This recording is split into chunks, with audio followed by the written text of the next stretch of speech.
Greetings and salutations, ladies and gentlemen of YouTube. This is MazezRealm once again, and welcome to another episode of my series, DLC Delving. For this episode, I'm going to be talking about a really interesting map for all of us who have been playing Call of Duty for a long time.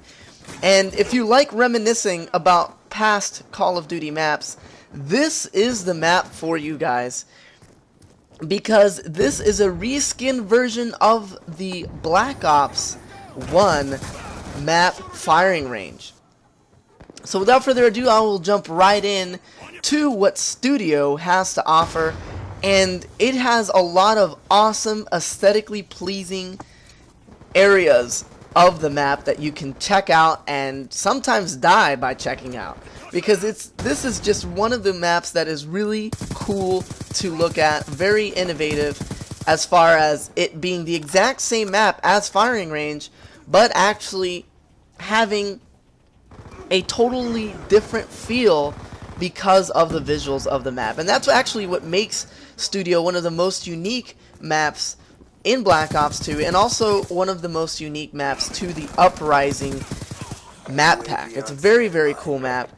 It's not my favorite map just because of the way that some people play this map, but it is by far one of the coolest maps. I still really enjoy playing it, even though I played firing range a whole lot in Black Ops 1.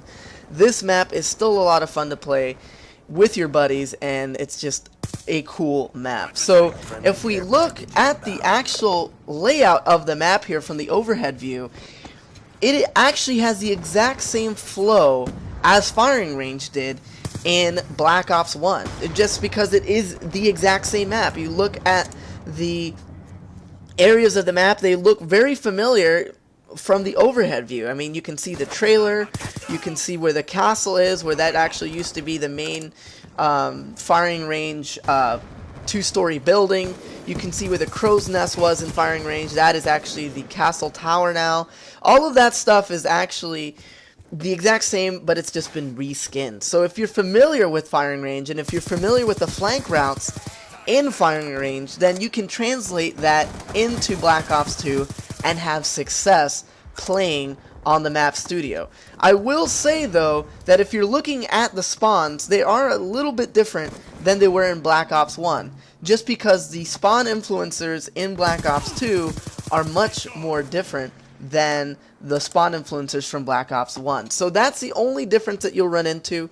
You can actually anchor spawns pretty well on Studio as opposed to firing range. In firing range, you could easily get spawn trapped, but in Studio, you can actually anchor spawns and they will spawn in a general area, but not the exact same area every single time.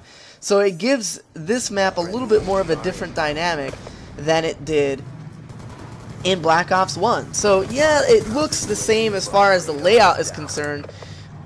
It's been reskinned, so it doesn't visually look the same, but it plays a little tiny bit differently than it did in Black Ops 1, just because of different attachments and different weapons that force you to play differently on this map than you might have played on Black Ops 1. It's just, there are several things that you need to keep in mind when playing this map. Assault rifles actually perform very well on this map. Submachine guns don't perform as well unless if you're using a submachine gun like the Peacekeeper on this map. If you're going to go to the other extreme, shotguns do perform well on this map if you limit yourself to the Godzilla town and the dinosaur prop town, and also by the Pirate Bay. Those areas right there of the map are usually really, really good for shotguns. Any other portions of the map will not do that well. You won't do that well in, I should say.